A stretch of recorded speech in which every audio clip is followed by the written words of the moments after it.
Bonjour, cette vidéo concerne le dernier exercice de la quatrième série d'analyse 2, c'est l'exercice numéro 6.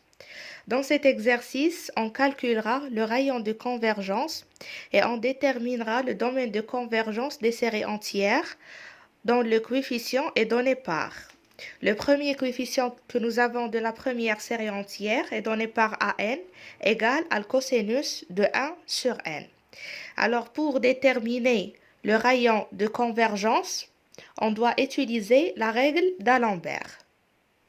D'après la règle d'Alembert, on a 1 sur le rayon de convergence, c'est égal à la limite au voisinage de plus l'infini de la valeur absolue de an plus 1 sur an.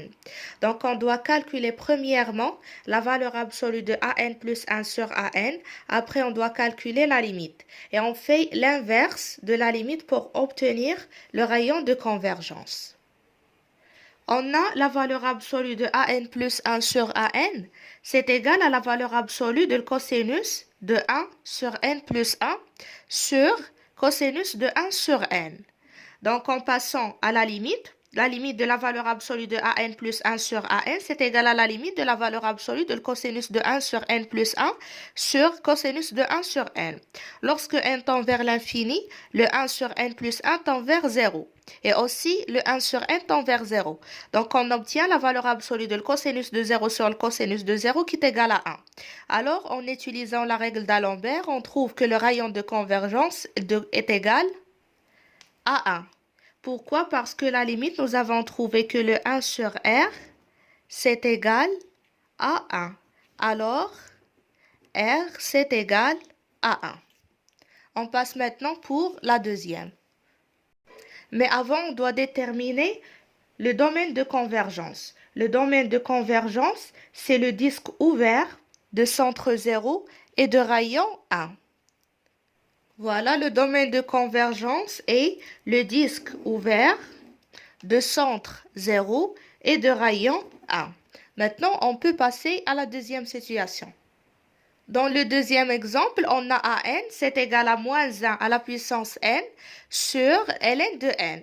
Donc, la valeur absolue de an plus 1 sur an, c'est égal à moins 1 à la puissance n plus 1 sur ln de n plus 1 fois ln de n sur moins 1 à la puissance n.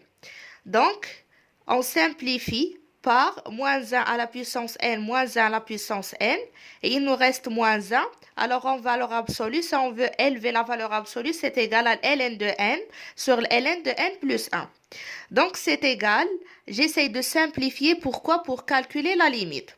Donc, c'est égal à ln de n sur, ici, je factorise par n. Donc, c'est ln de n facteur de 1 plus 1 sur n. Alors ici, comme si j'ai ln de a fois b. Alors ln de a fois b, c'est égal à ln de a plus ln de b. Donc, c'est égal à ln de n sur ln de n plus ln de 1 plus 1 sur n.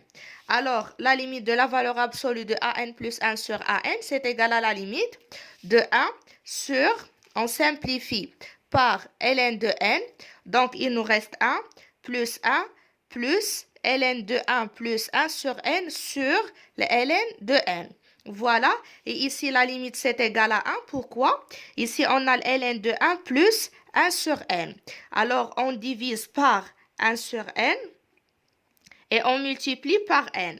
Alors, ln de 1 plus 1 sur n, c'est égal ici par passage à la limite, c'est égal à 1. Donc, 1 sur n fois ln de n, c'est-à-dire l'infini fois l'infini. Alors, c'est 1 sur l'infini, c'est égal à 0. Donc, le 1 plus 0, c'est égal à 1. Alors, le rayon de convergence, d'après la règle d'Alembert, c'est égal à 1. Voilà comme on a trouvé dans le premier exemple. D'après la règle d'Alembert, le rayon de convergence est égal à 1 et le domaine de convergence est le disque ouvert de centre 0 et de rayon 1.